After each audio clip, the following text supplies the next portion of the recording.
Una bella notizia per il comune di Farra di Soligo, ma anche per le piccole produzioni locali e per il comparto venatorio.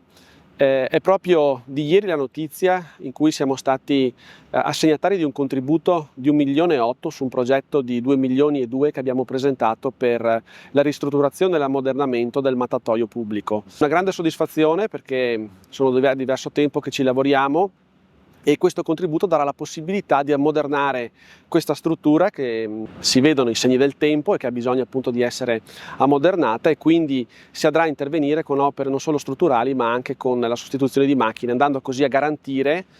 un presidio importante non solo per il comune di Farra di Soligo ma per tutto un comparto, appunto il comparto venatorio e il comparto anche delle piccole produzioni locali, che in questo presidio hanno potuto ampliare anche la loro attività enogastronomica. I lavori adesso organizzeremo per programmarli per l'annualità del 2026 e quindi di fatto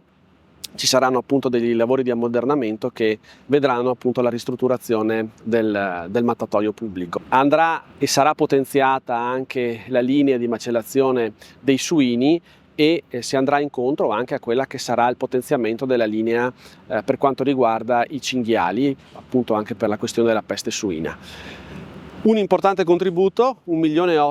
per cui una bella soddisfazione e insomma garantiamo di fatto il presidio del mattatoio pubblico, che è rimasto l'unico in questa zona e che va a servire comunque un'utenza importante di tutta quanta la parte alta della Pedemontana, e quindi un bel risultato.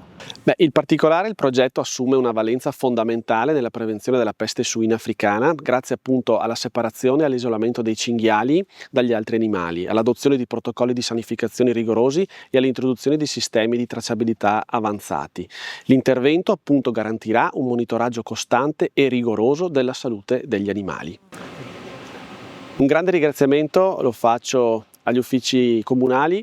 ai tecnici dell'ULSS, ai veterinari, il comparto dei veterinari e alla Regione Veneto, che ci ha creduto e che ha sostenuto e capito l'importanza di questo presidio. Se oggi abbiamo 1,8 milioni